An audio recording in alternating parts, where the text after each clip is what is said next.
Hello, everyone. Welcome to another episode of the Failed Podcast.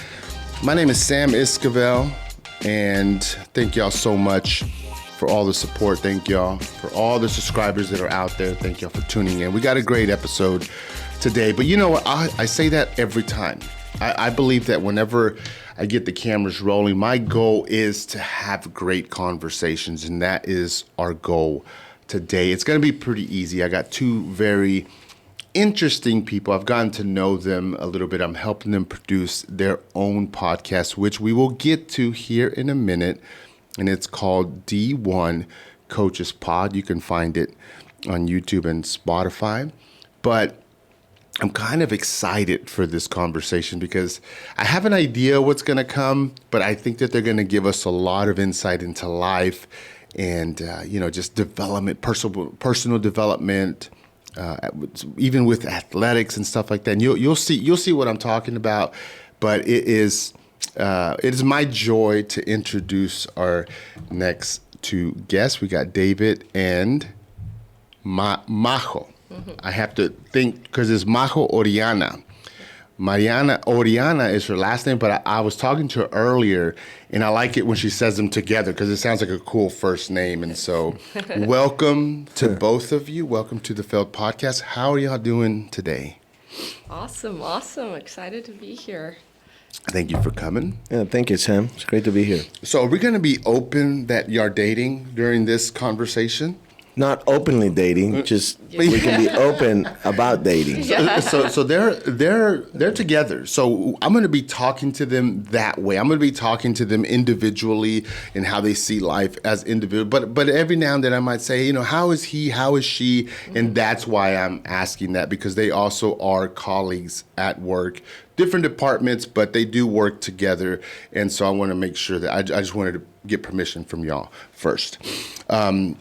Majo is the TCU associate head coach of the beach volleyball team, and David is the head coach of the tennis team at TCU. So that's pretty cool. I've gotten to learn a little bit more about TCU Athletics and these two coaches because of the podcast that they're doing, and they've allowed me to be a part of their team. We're already 3 episodes in. If you want to get to know a little bit more about them, their bios are too long. We couldn't even record if I read it. I was reading them. I'm going to put it in the bio.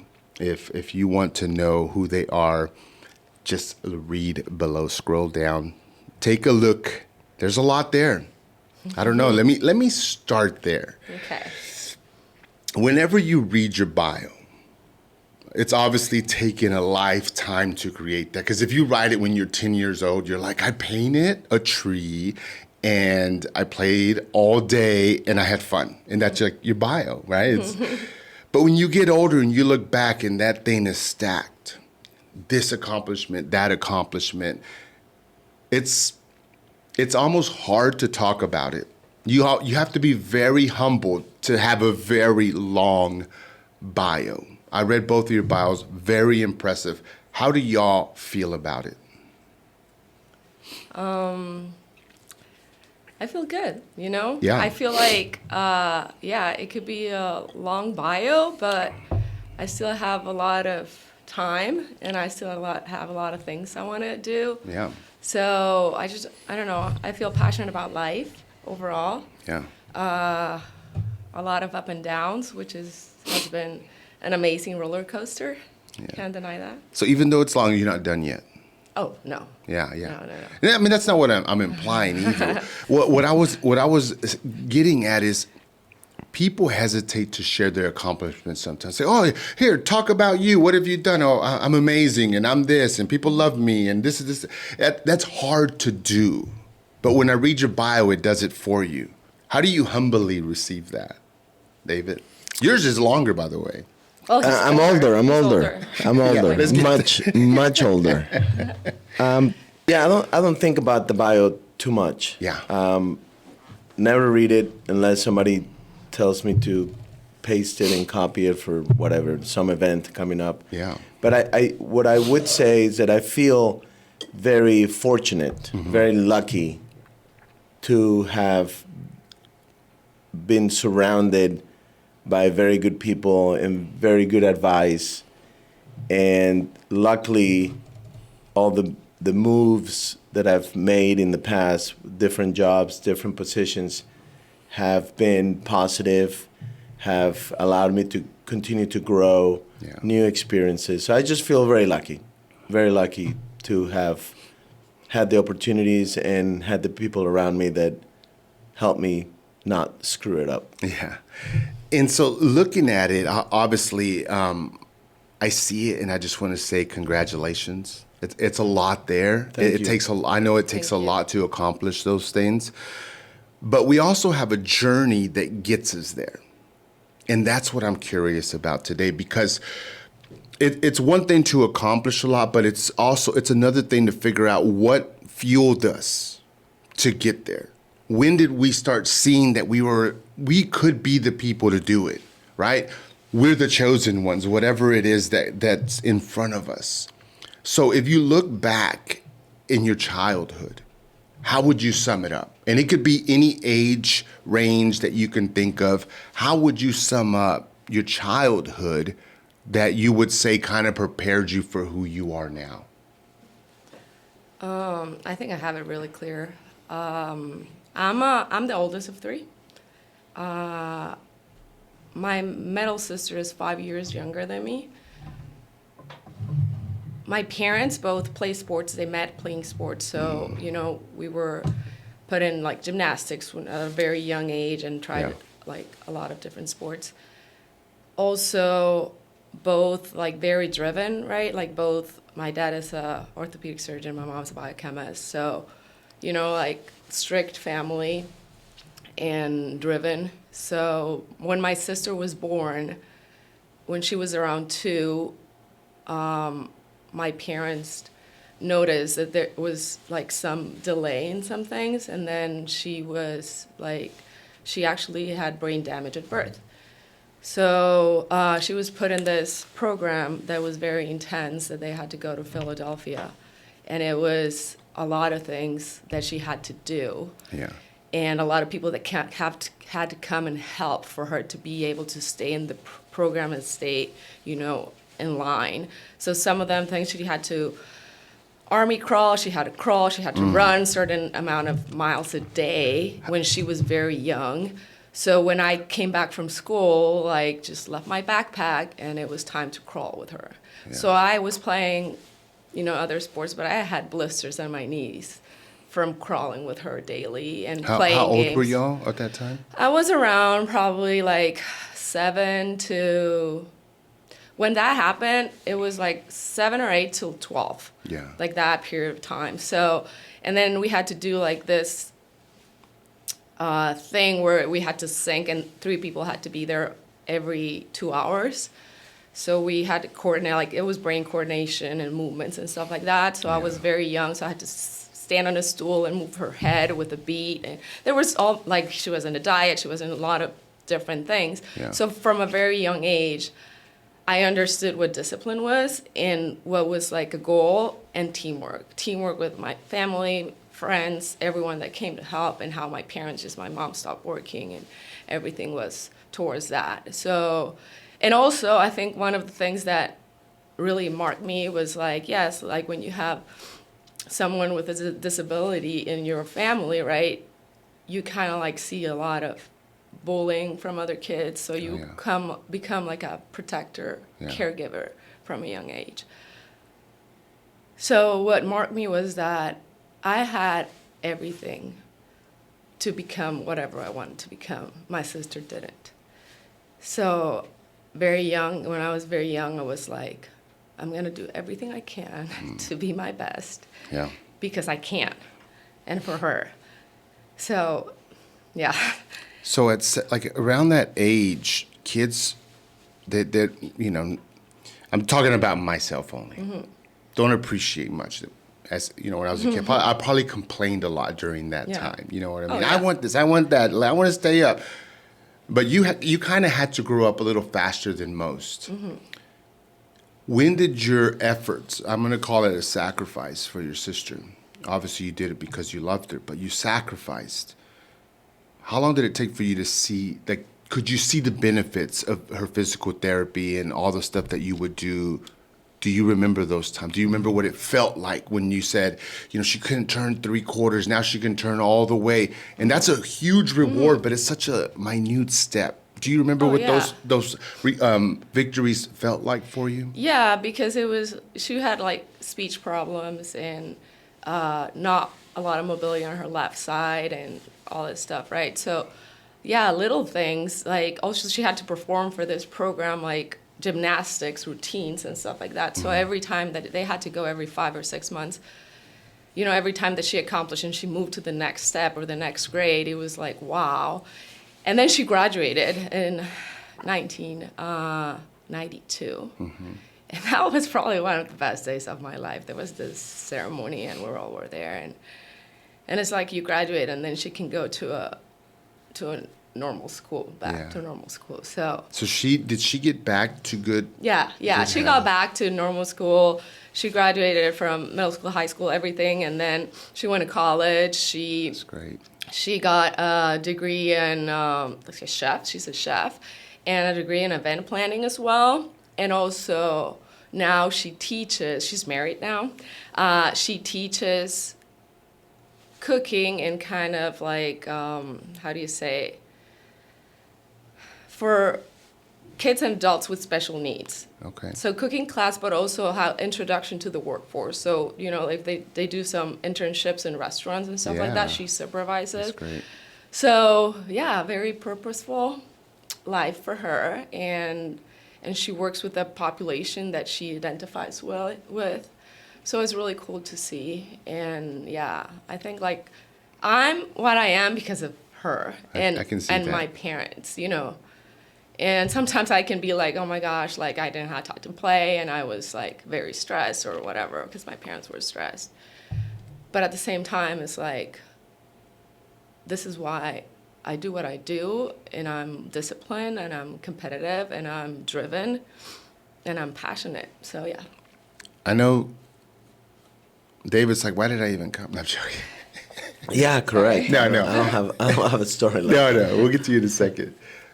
I know this is a hard question, and I'll give you a moment to think about it if you need to, and I know there's probably many things you can be thankful to your sister for. But like off the top of your head right now, if you could say thank you to your sister for something, going back then, right? What would that sound like? And I'm here's why I'm asking it, because there's a lot of people that have siblings that are dealing with disabilities, and that is a struggle. I mean, it will make you question yourself because sometimes you feel like, how can I want over? And you do, and there's nothing wrong with that, but there's so much guilt that comes with you feeling for you. But you're thankful. Yeah. You love her so much. So what would you say thank you to her for right now? Thank you for giving me an empathetic heart and the emotional intelligence I have now, because it's like I learned it from a very young age, just to pick up on feelings, stress, and what people, I can't feel the room. Yeah. And that helps me a lot with my team and with the people I'm around. And that's why, one of the career paths I chose at a late age is like clinical mental health to help mostly, athletes on their mental health and mental performance. So yeah, I think that just the ability to have that emotional intelligence and empathy and just humbleness. I don't know. There's so many things. No. I think I said like a lot, not just one. But that's good. Yeah, that. Scoot the mic closer to you. A little more, all the way to right there. Okay. David, how about you growing up? Was there anything that you kind of went through that kind of set you up? Just, Yeah, so I like grew Majo up. I grew up in way. Mexico. Grew up in Guadalajara, middle class family. We never lacked anything that you really needed, like a home, food, transportation. But we never had anything extra either. There were no vacations. All the money that my parents had would go towards our sports and our education. I think my siblings would say that it would go to my sports. And How many siblings did you have? two. Okay. A younger brother and older sister, and I think they feel like I was probably taking all the money. There's a little guilt there, maybe. I think what formed me, what marked me was my dad was older. He was in his 40s, so he was an older dad. And he had already had 3 kids. Wife passed away at a young age. So we were sort of his second. And he was very, very hands-off from a helicopter parent perspective. Yeah. Very into sports, but in a good way. He was just excited to give us that opportunity. And he loved sports. He wasn't allowed to play sports growing up. So that combination of him and my mom allowing me to mark my own path. All the decisions, I feel like every decision I ever made from a very young age, it was my decision. So if it went well, good. If it didn't, it was my choice. So he allowed me to sort of grow up fast in a way, a lot of freedom, trusted me a lot. For the most part, I made good decisions. But just that confidence in taking a chance or that confidence in making a decision sort of has marked me ever since. I lived with a different family for 6 months at 10 years old. Wow. They moved to another city, and I stayed to finish 6th grade with a family. So that's a whole nother world, right? When you're really living with somebody for 6 months. We lived, all 5 of us, in one hotel room for a year. With 2 the parents. family, with your family? Yeah, 2 parents and 3 of us, all in one hotel room for a year until we could afford a house in this new city. Got it. So for 7th grade. Then I moved to a tennis academy when I was 13 years old to live for a year by myself in a different city in a very terrible environment. Terrible. We could make a whole podcast about what went on in that academy. It was 35 boys, 4 girls, lived in a club 24/7. So literally our beds were Life was tennis? Was it tennis or another sport? It was all tennis. Yeah. It was all tennis, supposedly education, but not really. So just a lot of freedom and trust and marked my way. And then after that, I moved to the United States, lived with a tennis coach that I didn't even know for 2 years in a different country. I didn't see my parents for 2 years. Man, you grew up fast. So it's just all those skills of how do you make friends in a academy setting? Yeah. How do you maneuver yourself between the bullies and the nice guys with all these personalities, with no food, hardly any water, no hot water, whatever. What goes on with teenage kids, boys and girls. Mm-hmm. I was 13. I was just observing what was going on. So I think just a lot of emotional intelligence in a way of reading people and getting to know all sorts of people, getting a sense of who's a good friend to have, and who's should you stay away. Yeah. So I think I've done that. Probably my best skill in my life has been recognizing and associating myself with good people that are looking to do good things and continue to succeed versus the troublemakers. That's interesting that both y'all kind of are similar and how fast y'all had to grow up, and now you're coaches. I wanted to go back to that time when you lived in a hotel with a family. What are some lessons or some things that maybe you hated back then, living in those tight quarters, that you appreciate now? Well, just appreciation for one, your parents. So what they were willing to do. And at the time, I was embarrassed that we lived in a hotel room in a setting where all the houses around where we were staying were $1 million homes. Yeah. So, our car was I don't want to say a piece of whatever on this podcast, but it was. I was embarrassed for any girl to see me in that car. Yeah. So those lessons of just being okay with, at the time I was embarrassed that we didn't have a nicer car or we lived in a hotel room. But it also teaches you that there's always going to be people that have more, and there were certainly people that had a lot less. So it just, you get to choose what you focus on, and you can feel sorry for yourself because you're not in one of those $1 million homes, or you can focus that you have a beautiful hotel room, that you're safe. So, and tight quarters, so you learn to share. There was no room for whatever, no privacy, no even where you put your clothes. It's like the minimal. So yeah, all that stuff that goes. So I feel like my life, it's always been tennis. Tennis for the most part is a sport, a privileged sport in a way. It's sort of I would say, money sport, country club sport, I think it's called here. So I was always surrounded by a lot of people that had a lot more. Yeah. And in my parents' businesses, whether they had a restaurant or my dad was always kind of a failed businessman. He had. He's always chasing. I watched him fail so many businesses. Yeah. He was not a good businessman. He was great at creating business, terrible at actually making money. So a lot of lessons watching my dad, the sacrifice. A lot of appreciation for being okay with what you do have. Yeah. There's always better, there's always worse. Well, let me ask, let's just say Coach David is speaking to little David. And little David comes to practice and says, and you're talking to him, and he goes, man, I hate my parents' car. I'm so embarrassed of my parents' car.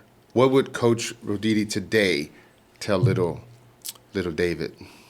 I would probably I would validate that it's okay for little David to not be super proud of his car. I mean, this car, the only way you can get in and out of the car was through the window. Yeah. The door, the door Yeah. was shut. Got it. You couldn't open and close the door. So Yeah. you had to get in like the Dukes of Hazzard. Yeah. I'm not kidding you. Through the window. And so I would tell him that I understand why he's embarrassed about it and why he wishes that he would have a nicer car. And I would make a comment saying, that's great that you could get here in your own car. Your buddy over here took 2 buses to get here. So a little bit of, I would tell him, I would validate how he feels. I would also point out it could be worse. Yeah. And it's like, all right, you ready to practice? Your legs good? Your arms are good? You're perfectly healthy? Oh, sounds like we can have a great day of practice. Just redirect your energy. Yeah. So all of us growing up, we all have people that influence us. It's easy to pick out, the negative people, the people that try to hold me down, the people that didn't believe in me, and so I have a chip on my shoulder. I'm not talking about them. What's maybe someone first that was significant, a coach, a teacher, or something that you saw that really motivated you, that when you, and I know you shared about your sister, but someone maybe outside of the family that kind of coached you at a young age, and looking back now, you realize, man, I was glad that they came in my life. I have one, but it started bad, and then it went well. So I started playing volleyball when I was 9, and I continued playing, but I'm short, so volleyball shouldn't be my sport, but it was. I loved it. And our federation, I'm from Guatemala, so our federation had a relationship with Cuba. And Cuba at that time was like 3-time Olympic medalist in indoor volleyball. So there were a lot about strength, height, and all that stuff, right? Mm-hmm. So I came to practice one day with this new coach that was part of that Olympic team. And he kicked me out. He said, like, why you're here? And I'm like, because I come to practice. And he was like, yeah, but you don't serve me. Like, you're useless. You're too short. And I'm like, okay, so how old were you? I was around 17, probably. Okay. Yeah. And so he said, so I asked him, can I just stay for this practice at least? Yeah, sure. And then I came the next day, and he's like, why are you here? And I kept saying, because you're going to need me. And I kept showing up, and I kept showing up, and he, like, literally, like, just as if I was not there. And then the weeks passed, and then I was coming to every practice. And then the months passed, and then I was his captain for the junior national team and then for the senior national team for a long time, for many years, and really good relationship with him. Appreciate him a lot. He was so tough, though. He was not, like, probably in this setting, college setting, who would get fired for sure. But I grew up, you know, and he like poked that, you know, that scar that just like a lion came out of there. And I'm like, you're not going to tell me what I'm worth. I'm going to show you what I'm worth. Yeah. People tends to happen in people's lives, and then they go, I don't want to be here. I need to find a coach who's going to baby me and this and that. And for some people, they need that. But at that moment, at that time in your life, did you know that that's what you needed? Was a little, because he was a bit hard. I think I liked it because as I mentioned before, both my parents played, and they were good athletes. Mm-hmm. So every time it was like the daughter of Nora, the daughter of Julio. And it was kind of like people thought that I already had my place set because of my spot, right? Because of my parents, you know, like genetics and all that stuff. So I think that helped me because I'm like, okay, now I'm earning it. I'm really earning it, and I can show him me. Mm-hmm. Not because I'm the daughter of my parents, right? Or on my mom's side, a lot of athletes, a lot of them play volleyball. On my dad's side, his youngest brother played too. So, okay, so this is me. Yeah. And that was awesome, I think. Yeah. You needed a little pushback so that you could own it 100%. Yeah. Yeah, got it. Uh-huh. David, how about you? Someone that had influence on you early on. Yeah, so I feel very blessed with my dad and mom and dad. Great, amazing parents. Amazing in so many ways. In every way, I would say. Almost genius-like how my dad and my mom handled my sports. Yeah. And my brothers. My sister wasn't into sports.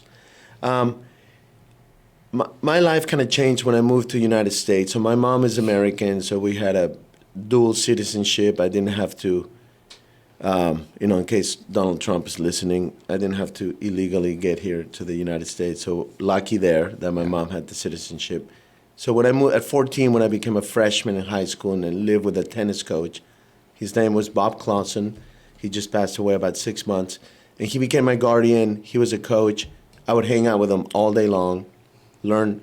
I didn't speak English, so I learned to speak English from him, which was awesome because it wasn't. Did he speak Spanish? No. Wow. No, it was a quick. I went to ESL my freshman year. Miss Flower. Miss Flower she was cute. We had a very cute ESL teacher. Yeah. So you learned English real quick. Quickly, yeah. Even though it would get you out of her class, and I am sure that a lot of the boys stayed in 4 years of ESL just because she was really cute. Well, I feel like you're going to lean towards that coach, but she seemed to play a pretty significant role in your life too. But anyway, I don't mean to cut you off. Well, I didn't want to disappoint her, right? So 6 months of ESL, then I was out of there. But yeah, it was definitely, tough for looking back. I'm a 14-year-old freshman, didn't speak English, in Dana Point, kind of a rich surfer type environment. Yeah. And I'm just trying to fit in. Again, a lot of skills being developed in that setting, living with a 55-year-old coach. He had a 5-year-old son. He was divorced. And so I learned a lot about teaching. He sort of trained technique, how I would see the game. And he would train me, but he would give me, let's say, a lesson from 3 to 4. And then from 4 to 8 or 4 to 7, he would teach 3 or 4 other lessons. Mm-hmm. And he was my ride home. So I would either do homework or I would help him with his lessons, because then it would help me also continue to play. So for 3 hours extra, I would listen to him teach. And you do that every day for 2 years. Yeah.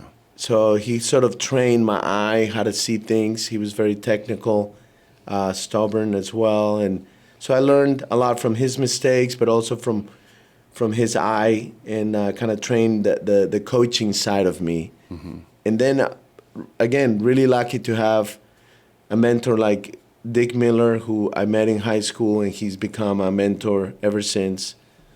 A local guy here in Fort Worth, Ken Keenum, who's kind of became my second dad. My dad passed away freshman year of college. He was 65, I was 18, I was a freshman at TCU. So my coach, Coach Bartson, was our coach. He became sort of a father figure. Then I met Ken Keenum. And then Michael Center as a college coach. He's been my mentor. Now he works here with us. So those are the 3 or 4 people that I've been very lucky to be around them, very lucky that they would even care to help me. Yeah. I give myself credit for recognizing their value. That's where I get the credit, that I knew, okay, these are good people to be with and listen to, and I don't think I've ever made a decision that I didn't check them. And then I have an older brother, my half brother, Beto. He's also been a mentor in many ways. So between all of them, they kind of make sure I don't screw up. Yeah. So rest in peace to your dad. And it was your freshman year in college. That's a tough time. You're going through a lot of change. You're meeting a lot of people. There's a lot of pressure on you. But just like I asked Majo what she was thankful for her sister for, sometimes we miss opportunities with individuals that we love to say, hey, you know what? Thank you. This one time you said this. This one time we had this. It was fun. I laughed. I needed it. I just wanted to say thank you. And this is not just for your dad, but this is for fathers listening. What's something that maybe you missed the opportunity to say thank you to your dad for, that it comes to your mind right now? Oh, man. Tough question. I actually did get to say thank you. I did have that moment where, again, 1993, Christmas, we knew he had cancer, and we knew it was just a matter of days or weeks. And I was going back to TCU for the spring, and I knew that was it. I was not going to see him again. Yeah. And he was there. He was listening, and so we had our 2 minutes. Yeah. So what I've said, thank you for trusting my judgment, allowing me to sort of pave my own path, but at the same time, super supportive. I'm 5'6", so I was always the short guy, always. Still am the short guy. And he never ever made it a reason not to be good at whatever. So yeah. I do remember him saying all the time, hey, you want to be a tennis player? Let's see if you can be the best tennis player. Yeah. You want to be a trash man and be the best trash man there is in the whole city. So he was always pointing out, if you're going to do it to the best of your abilities. So I would say thank you for instilling that. It's interesting that I think our society has become a little bit too much like that, mm-hmm. where we all feel like our kids have to be superstars, yeah. that we feel that we all have to be Instagram influencers, or we have to stand out in some way. And I do believe there's a little bit of wrong in feeling like you have to be exceptional at something to be somebody. I think you can be exceptional human, exceptional citizen, and be just there's value average. Yeah. Just be average. Just be good at work, be good with your family. But in big terms, you don't have to be exceptional to be an exceptional human, if that makes sense. So I just want to say that because, yes, it did help me to stay hungry and do the best that I could. Yeah. But there was never an expectation to actually be the number one or be the guy. It was always, do the best you can and let's see what happens. And if you do, great. If you don't, then keep doing your best and see what happens. Like, when I asked you that question, I was thinking about my dad, and when he was younger, he'd go play basketball every day, just street ball, and he would take me. And I wasn't allowed to play because I was too little. It was all these grown men. And I was like in 6th grade. I was a little puny little kid. I would only get to play in the beginning and the end. And that was it until I grew up, got a little more meat on me, and I started playing. And a lot of my life skills and how I interact and how I trash talk and all this stuff, I learned because my dad played basketball. And I'm thankful that my dad played basketball and he allowed me to go with him, because it could be annoying to take your little kid and you're trying to show out. You know what I mean? But I was there and he took me. Anytime I wanted to go, that's how I got my time with my dad. So that's what I would say thanks to my dad for. Both of you are talented athletically. Tennis, and then did it start with indoor volleyball or beach volleyball? Indoor first, Indoor. and then both, and then I'd say just with beach. Got it. When did you realize that you had talent? Because I asked this because you were saying that every parent thinks their kids is the best and they're going to be the number one, so it can kind of misguide them unless there's real talent. And real talent, it lines up with dedication and hard work. If someone says you're talented, then I better see the work that matches it, right? When did you all realize that it was bigger than just like talk, that y'all were gifted in the sport that you tennis and volleyball? And what did that feel like? How does a young person deal with the ego that comes with that? Or was there not an ego that came with it? I think in my case, it was like when I realized I could outwork everyone else. Yeah. Like I did had the mindset and the ability and I went to the International Olympic Academy. I got a scholarship to go there in Olympia, Greece. And I learned about the Olympic movement. And one of the core values or the pillars is the joy of effort. But I went there when I was like in my 20s. So that went back to when I started playing and I practiced sports, like youth sports, right? That I did have that, the joy of effort. And I still have it, that I enjoy giving my best, giving my all, and being tired and the pain. Yeah. I enjoy it. So knowing that is like, I'm better than them. Not because I was more talented, not because I was like taller, because I was the shortest, but because I did enjoy pushing myself to the limits, and just valuing that coaches saw that too, because my first volleyball coach was Neo Saravia. He had to deal with this angry, feisty little girl that was me. But he knew that I would put in the work, even if I was stubborn or whatever, I was going to do whatever. Yeah. So, like, coaches like that maybe, they were like, I don't want to deal with this kid because, she's sometimes too much. But they saw that. I understand. Yeah. You don't want to deal with me? Listening to you, you're like, okay, that's why David, because I like the pain, the joy. Yeah, I was thinking about the word pain when you were sharing. The work, everyday work that I have to do with him. Have to put up with him. It makes me a stronger, better person. That's a great perspective. Look, let me jump Good in. For me. Let me ask y'all this, okay?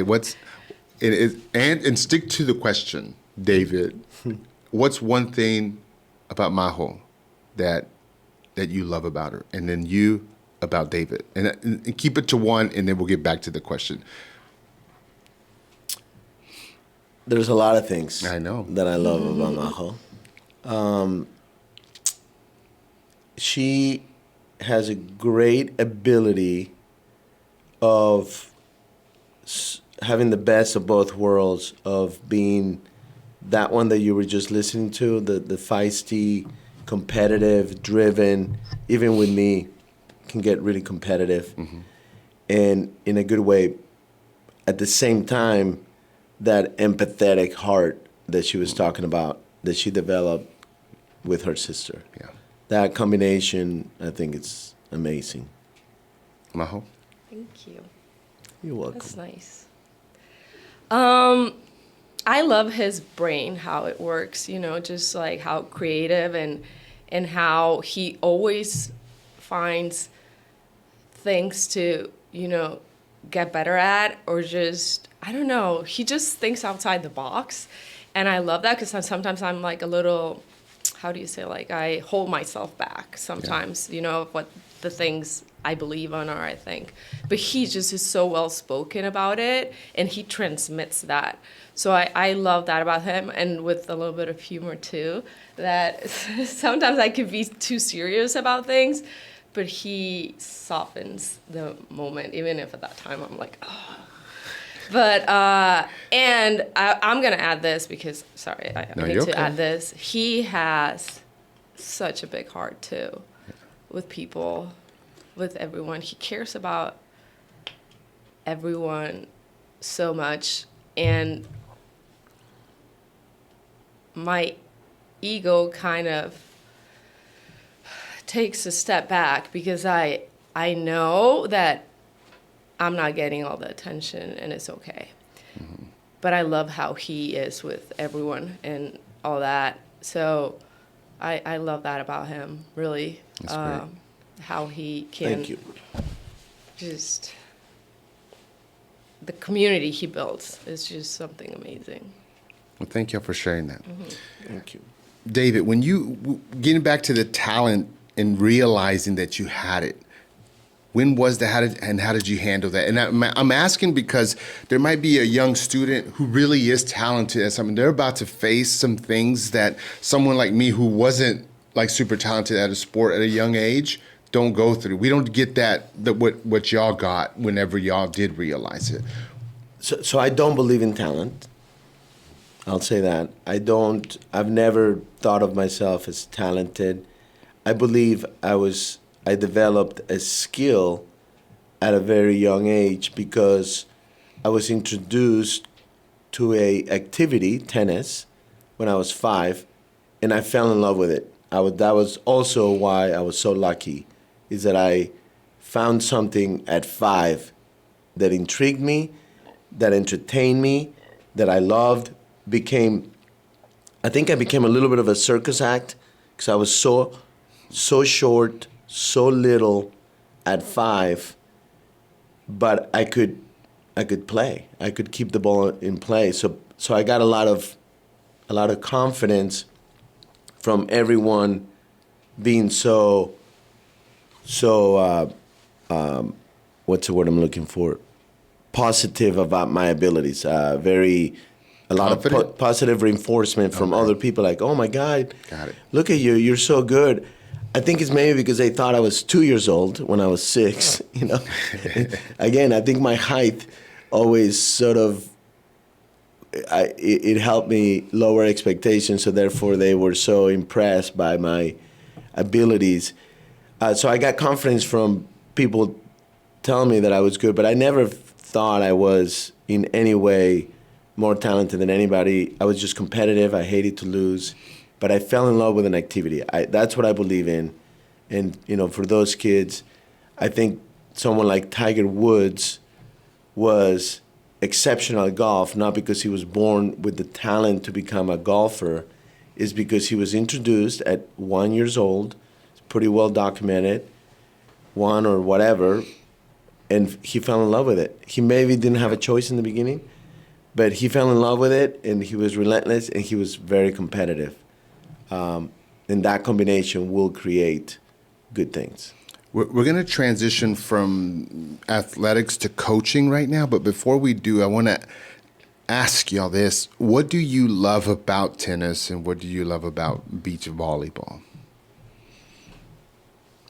What I love about tennis is that at the end of the day, it is decided between you and the guy or you and the girl across the net. There is nobody has to select you. Nobody has to put you in a certain position like other sports, team sports. Here, you you eat what you kill. It is, you go out there, and it doesn't matter if you're 5'0" and you're playing somebody huge. There's different ways of winning. There's different ways of playing the game. There's a lot of competitiveness, very personal.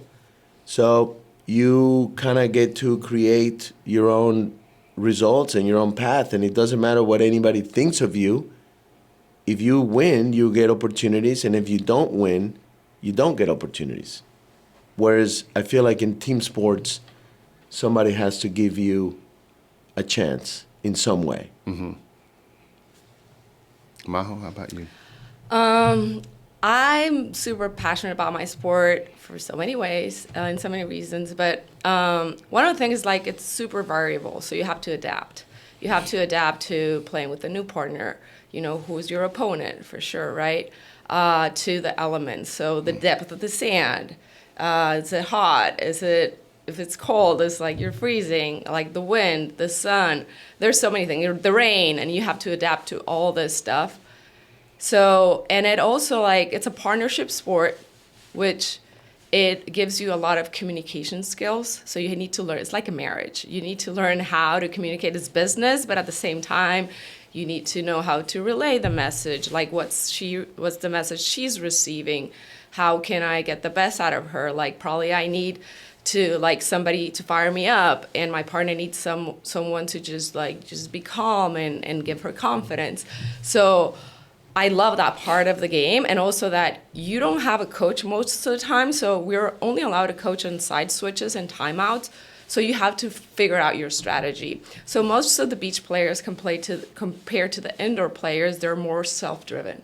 So it's a more athlete-driven sport, which is, I think it's really cool. And I don't know, you get to be at the beach, you dive, there's so many skills, you know, Yeah. You play defense, you block, you serve, you pass, you set, like you have to develop beach volleyball. You have to be a well-rounded volleyball player, because compared to indoor is very specific, and you do what your position, you know, and that's it. Hey, he said the one thing you I know. love about. But there's a lot of things. Right, Yeah. but the question was the one thing. That's not fair. You So I could said- also you keep said talking about about tennis. You those can things, stop her, too. but I can't. She's your girlfriend, so I was just gonna let her just go. the one thing. It's not fair because I could talk about tennis for 30 minutes. We, too, you know? this like We'll be this, right back after this. Yeah, this This is sponsored by sports- BetterHelp. This sports comparison probably has been one of our best, worst discussions whenever it comes up. Well, let But- me ask this. This might help you close that off. And I know there's not one single answer, but just your best answer. Is it best transitioning from indoor to sand or sand to indoor? It depends. I think both complement each other. Most of the girls start with indoor and then go to beach. But because like indoor has been probably More a accessible sport for to- longer, yeah, and there's more Yeah. clubs and stuff like that. But I think like going from beach to indoor is amazing too, because you get to learn every skill in a different surface, and you get to touch the ball more.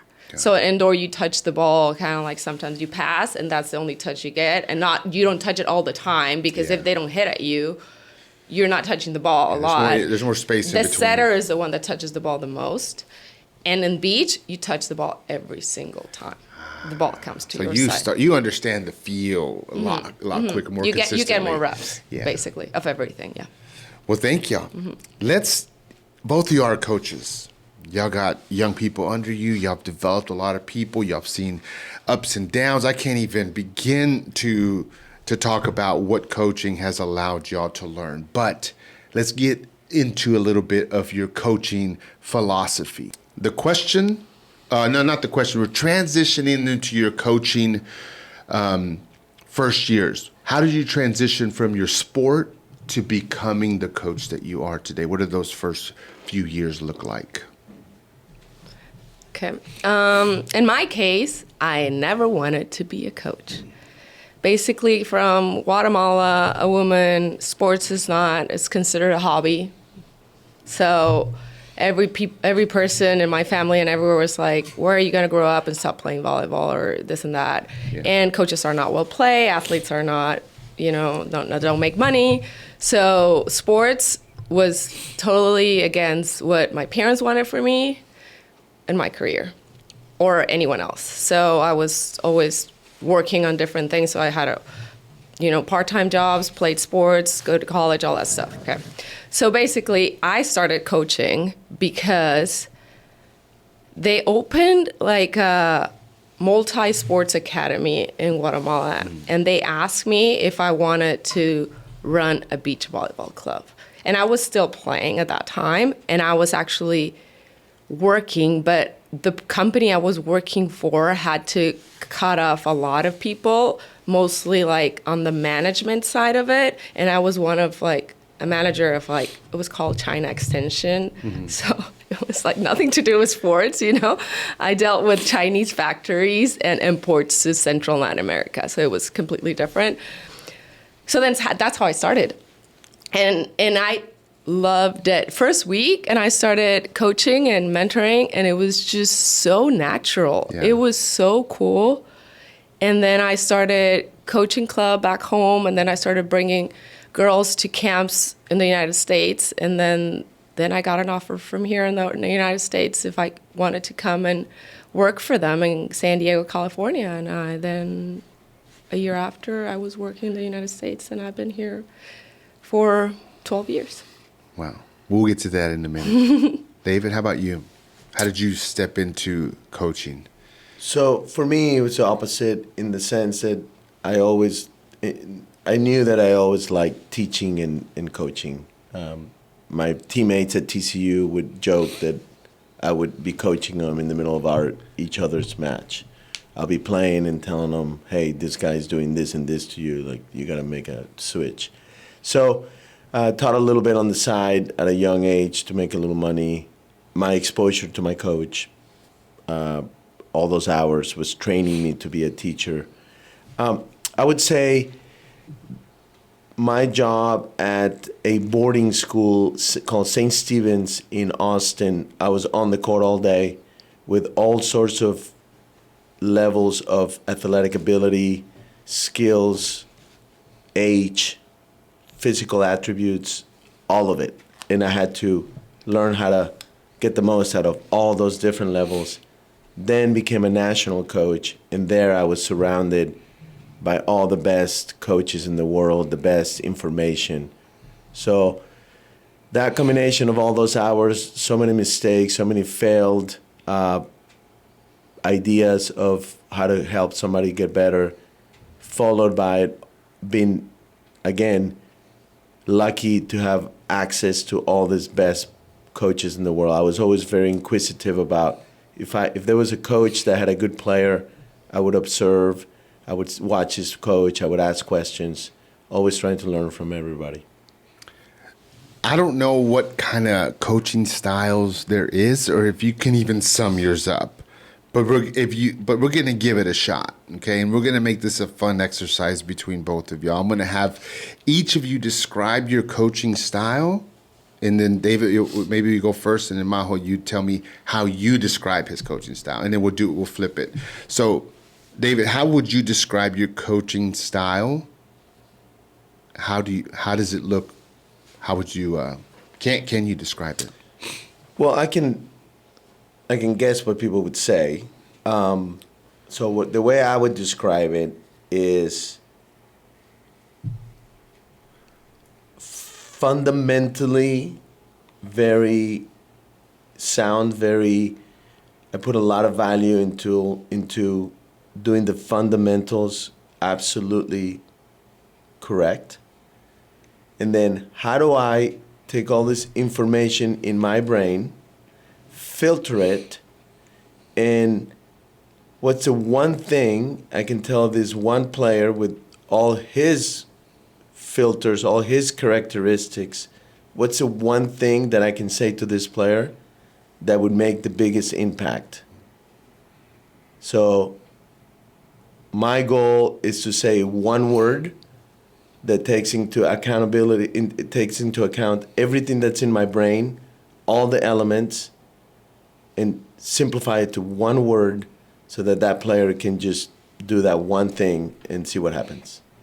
Now, I do have to point out the hat. Not that it's a coaching style, but it is aesthetically is connected to you as a coach.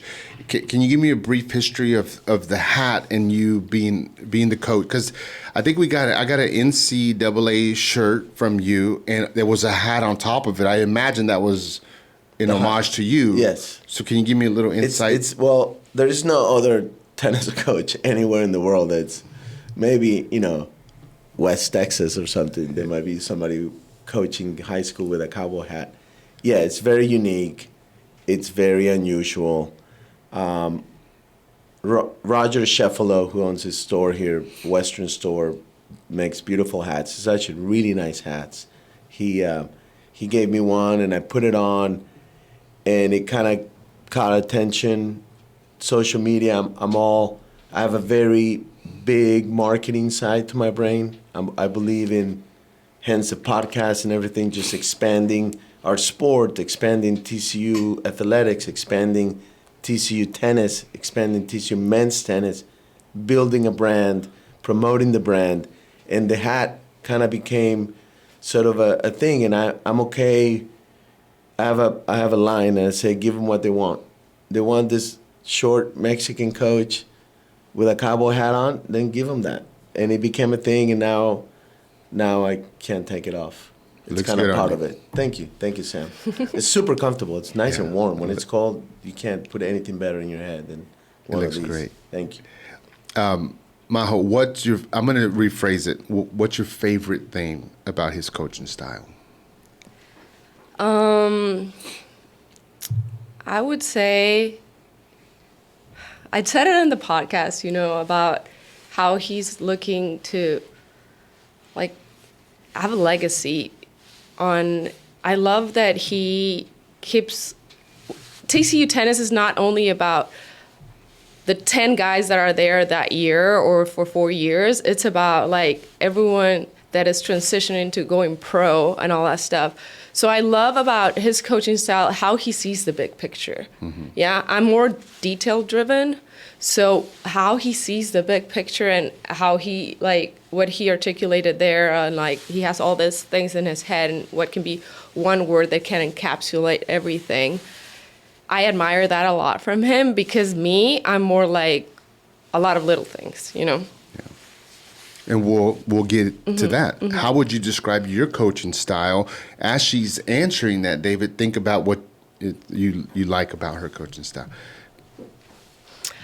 I would say very detailed on little things like fundamentals, footwork, arm swing, holding, little things, and how all that put together becomes a good outcome. So I'm not that concerned about the outcome, where that shot goes and all that stuff, but I'm very focused on how everything leads to that. Mm-hmm. So I like to coach on the specifics. Very technical, and also big on team culture, on respect within each other, hard work, and just being a family. So yeah, I'm a lot about the details, I would say. That's great. Mm-hmm. David, what's your favorite thing about her coaching style? So I haven't been on the court, on the sand court, when she's coaching. She's been around me more than I've been around her. But so I can only speak about her presence, body language, conversations she may have on the phone while she's competing. And I love, at the end of the day, I love her presence as a coach during the matches. That you can tell she's 100% engaged. She is competitive. You can tell by the body language she's there to win it. Yet I know that she's really in tune in as to how much or in what tone she can speak to each one of her players differently, and what they might need in that moment from her. So her ability to read the room, like she said earlier, read the court, and that competitiveness, that presence on the court, that there's no way she could ever be complained that she wasn't 100% engaged in that moment by any of her teammates. It is obvious that she is right there with them.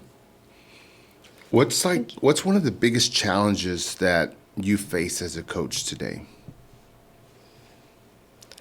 Oh, wow. That's a big one. I think where college athletics is going to, it's different. We're focusing on different things right now. We're focusing, NCAA now with the new settlement, roster cap. So we have had to cut people or just have tough conversations on that and NIL. We both have a marketing background, so we kind of love that part, and just building a brand, building an image, and I think we've done a really good job with our programs. But at the same time, we're looking for money too, besides coaching, right? So I think it takes away from what you started coaching for. But yeah, I would say that. What about you? Yeah, as a college coach, that big picture, not knowing the uncertainty of where college athletics is going. Yeah. Being a college coach. But for me, actually, one of my biggest concerns as a tennis coach is knowing human nature. Human nature will take the path of least resistance. Tennis is very difficult. Very, very difficult. The beginning stages of learning how to play tennis is expensive in a way because you need technical advice by somebody that knows. You need a lot of repetitions. That's expensive as well. It's a lot easier to just go play pickleball. Mm-hmm. Pickleball, the learning curve in pickleball is, in my opinion, 30 seconds. Whereas tennis, it takes a commitment by the kid, by the parents. So my biggest concern is that we've come up with a simple sort of solution where you can't even compare the two as far as the skill level required, especially at the beginning stage. So I'm afraid that this generation of kids, I don't blame them. They're going to like playing pickleball better in the beginning because they can play on day one. It's easy. It's very easy. But it's just not going to teach you what tennis can teach you in the long run. I want to move out of that. We got a few more minutes to go. We'll probably go about 5 or 6 more minutes. Y'all launched a podcast. It's the D1 Coaches Pod. And if you're watching this, it'll be in the description below. Just click on the link. Follow them on YouTube and Instagram. Great things coming. Would y'all agree? Yeah. Yes. Yeah. We're having fun. Yeah, it's going to be great. Well, the journey has begun. And I'm just wondering, what motivated y'all to do it? Both of y'all don't have to answer it. One of y'all, however you want. And what would you like to see happen with the D1 Coaches Pod? Well, it all started, I think, we both like this, It is fun for us. It's very fun. And then one day, I've done kind of like a podcast series before, but I'm also starting my business. So I'm kind of branching out. I like to do more stuff. I like to be involved, same as David. We like to do more, right? And it's fun for us. So I asked him, first I asked you if we would write a book, right? I think that was first. Yeah, I don't even read books. Yeah. Let alone write one. About recruiting or something, helping parents. Yeah. I used to have this business that it was the athletic college prep formula before I went into college athletics coaching. And then one day we saw Match Point that they had this podcast studio. We went there, and then Match Point is a coffee shop here in Fort Worth. That's the location where they're recording their podcast. Yes. Yeah. So then I saw it, and then I asked Scott. David. We were together, yes. So, hey, why don't we just let's ask Scott how it works, right? Yeah. And we talked to Scott, and he was like, yeah, we have this guy, and maybe you guys should meet. And then we just met with you. Mm-hmm. And then a couple weeks after, we were recording our first episode. So that was it. And we just wanted to short, like help parents and athletes navigate on sports and college athletics and share our knowledge, basically. So, give me a few topics that will come up in future episodes that will help parents, athletes, understanding D1 athletes. Give me a few topics. I just want to give the people a teaser to follow and subscribe. Okay. What are some things that you want to talk about? So we're going to have experts in the field in some way. We just had a parent that we believe did a great job with two very different siblings, different roads, yet both could have played or ended up playing D1 sports. I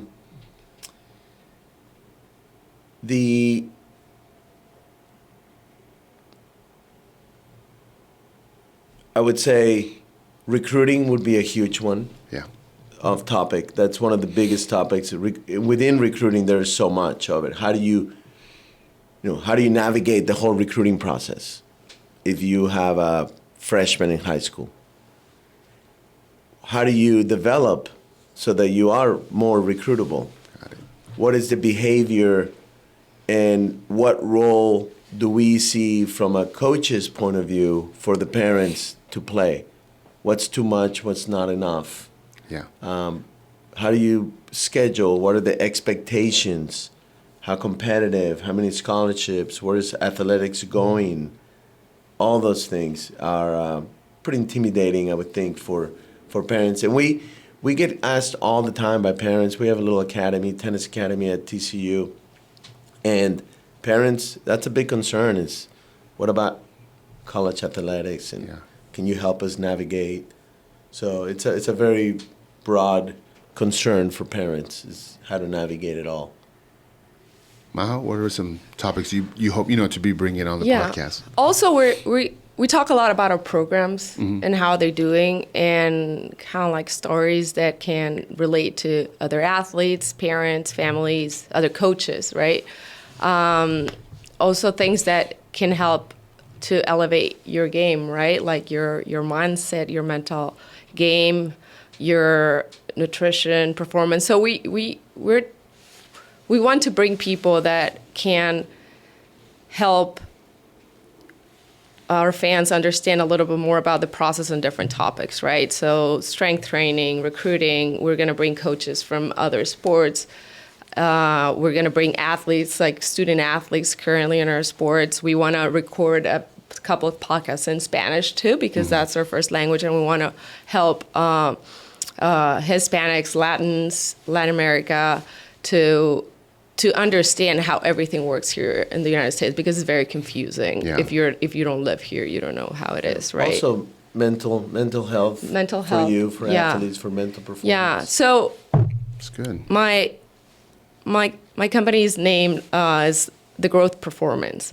So what I'm doing there is I'm going to be working with athletes, either high school or semi-pro or pro, and how can they grow in their mental game, but also have that balance of their mental health, right? Yeah. So a very holistic approach, and also integrating with high schoolers the parents, how much to push, how much I can help, and all of us being a team so that the young athlete can perform, can be in love with the sport without burning out, and at the same time can excel. Yeah. Right?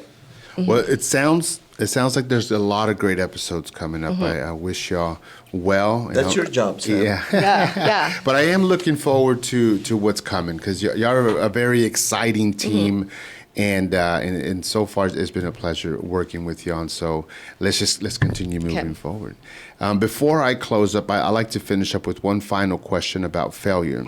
Is there any question that comes to mind that you might have for me that you've thought about during this sit down, this conversation? If there isn't, I'll ask my question. No, I have, and you might have heard me talking about it. Definitely made me think about all the different failures that you go through in life, how they actually do help you eventually. So I was thinking about that because of just looking at that word. So Good? Everybody good? Yeah. All right, here's my final question. How do you define failure? I define failure as a required thing in your life. You need to fail to grow. You need to take bold risks that are going to involve a lot of failure, and you're going to have that. But at the end, it's not failure. It's growth. It's learning, right? So I like to say fail fast and fail forward. So go for it. Embrace it. Thank you. David? yeah, the words that come to mind would be opportunity for growth. I would say immediate feedback, best feedback. I would also describe it as one step closer to success. Well, thank you so much for coming on the Feld Podcast. I really enjoyed our conversation. Thank y'all for being open about your childhood, your family, and just, I think you shared a lot of great lessons and insight that are going to help a lot of us. So thank y'all so much for coming on. And everyone watching, thank y'all so much for, tuning in. Don't forget, subscribe and follow us here on the Feld Podcast. We got a lot of great conversations with many, many more people coming up, so stay tuned. Everything about the D1 Coaches Pod and both coaches will be in the description below. Just click, follow, and support them. Thank y'all so much, and we'll see y'all on the next one. Thank y'all again. Thank you. Go Frogs.